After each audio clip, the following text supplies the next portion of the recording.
There is a long-standing belief in American politics that an openly non-religious candidate would be unelectable in the United States.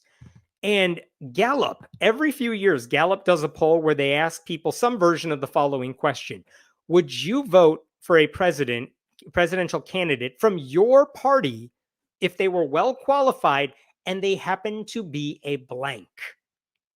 And if they said, like, imagine in the 1930s, if they said, would you vote for someone from your party if that person was qualified and a woman? And it wasn't that popular. What if they were well qualified and black? And it wasn't that popular. And over time, because Gallup has asked this question for a long time, you can see the trends shifting. Like when Barack Obama was running in 2007, 2008, like people got pretty comfortable voting for a black guy. Even before that, people got comfortable voting for a woman. At least that prejudice wasn't tripping them up as much as it used to. And so they just ran this poll recently, earlier this year. And I wanted to share with you what they found this time around. This is from Gallup. This is, I think, November of this year. And check this out. Who would you vote for? And you could see some interesting results here. Like 93% of voters say, yeah, this is Democrats and Republicans and everything else, they would vote for a woman. 93% said they are fine voting for someone who's Hispanic.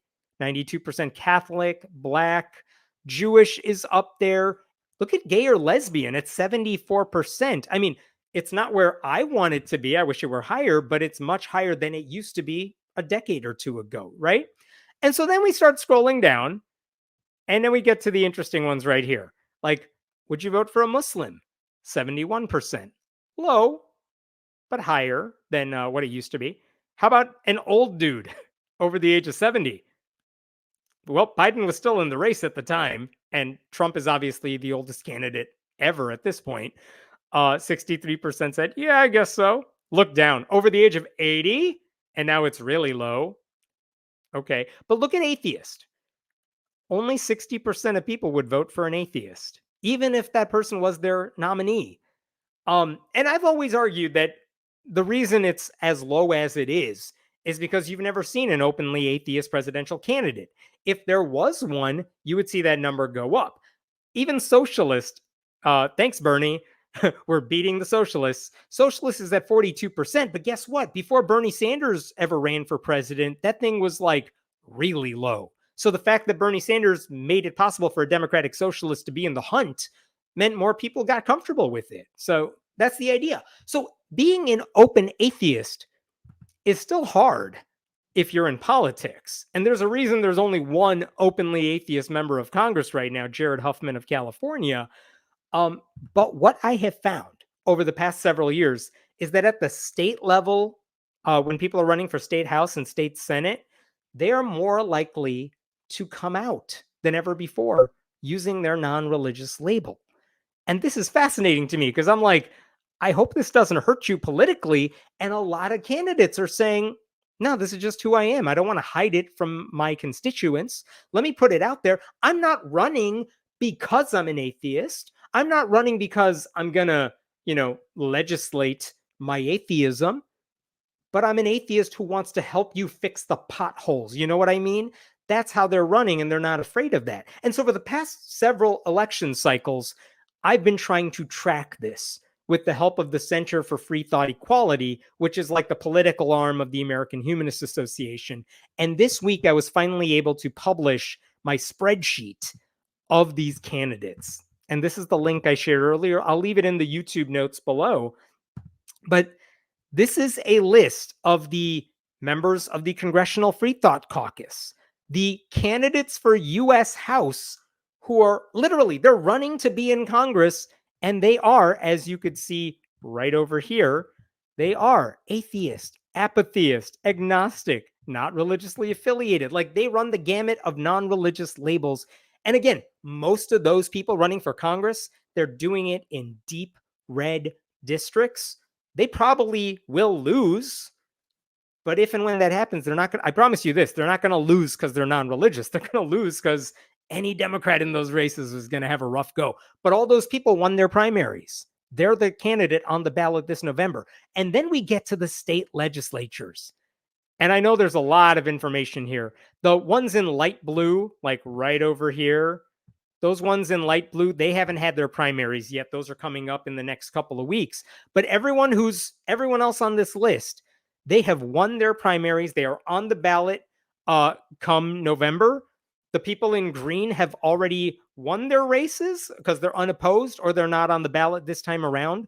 Look at how many openly non-religious candidates are on the ballot, either in the primary or by and large this November. There are so many, and there are so many across the country in so many different states. It's amazing. A lot of them are challengers, yes, but if you look at the far left column, you could see there are a hell of a lot of incumbents, the people who are already in office, and they're not afraid of coming out as non-religious. That's exciting to see as well. Another thing I found when I was compiling this list that stuck out to me, there are 2 Republicans on the list.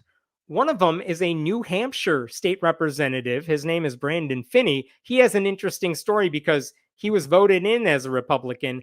I'm the one that outed him because he was public about it, just not in a big way. I'm like, does the public know you're an atheist? Because you're saying it on like Facebook and stuff. And he's like, everyone, my friends know I'm an atheist. So he was like the only Republican atheist for a while in state office. And then he decided to become a libertarian. And then he ran for office as a libertarian and lost because the Republican won. And now he's running again. He ran last cycle in 2022 as a Republican, got voted back into the New Hampshire State House, and now he's running again as a Republican atheist. So that's interesting. There's also a Colorado state representative, Ryan Armagost, who says he's agnostic and yet he believes in a higher power or something like that. I don't know how to make sense of it, but I don't know how Republicans think about a lot of things. So there you go. I counted about 70 nuns running for re-election, incumbents running for re-election to the state house or state senate, and about like 150, 160 people on the ballot this November. And I literally updated that list as of today as I'm making this video because I heard from a candidate who said, how come I'm not on your list? I'm an atheist. And I'm like, oh, add them in. So like, again, it doesn't matter that most of these candidates, because they are challengers, because they're running in red district, it doesn't matter that they will lose. Sorry, they will. They probably will. But the fact that they're on the ballot, they have this greater ability to just be themselves. Because when you think you have nothing to lose, you might as well go out to your constituents and say, look, this is who I am.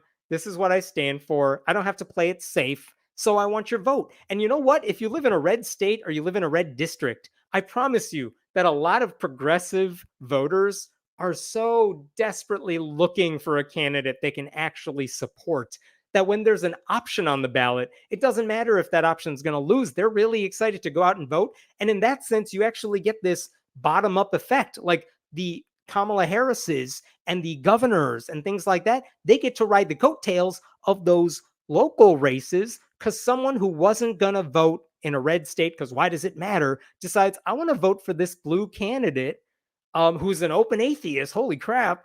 I'm going to vote for them. And while I'm here, I might as well vote for Kamala Harris. You know what I mean? So that's exciting too. That's important.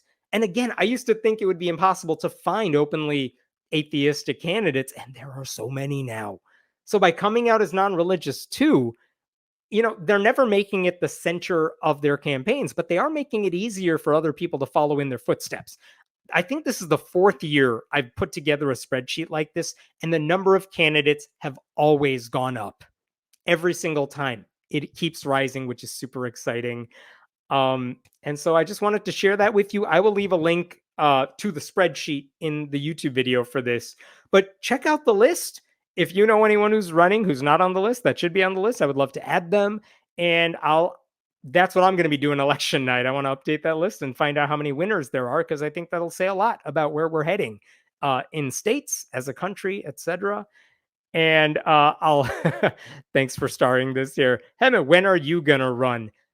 I've spent 20 years writing oppositional material about myself for anyone I'm running against. So that's a horrible, horrible idea. But I'm not saying that as a hypocrite. I'm not saying everyone has to run, but I'm saying there's a lot of people who have no reason not to run. Like they totally could run, and they just think I'm not the most qualified, or they think, it's a lot of work. I don't know what to do. There are so many organizations that will help you do it. I will tell you a quick story, I swear, then I'll shut up. I write about national politics and religion and all that stuff, but it's usually on a national or state level. And I realized, you know what? I don't know about what's happening locally. I don't know the candidates who are running in my hometown. I totally know who's running for like state and Congress and stuff like that, but I don't know what's happening in my hometown. So recently, for the first time, I went to a meeting of like Democrats in my area, and it was awesome.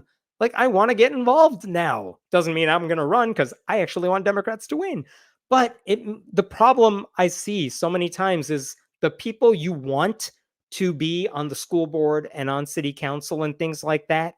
Those are usually the ones that have the most anxiety about running, whereas religious extremists, Republicans of all stripes, who have no business in those seats and are the dumbest people you've ever met. They're like, you know what I should do? I should run for the highest office I can possibly get. And because they're on the ballot, they have a chance to win.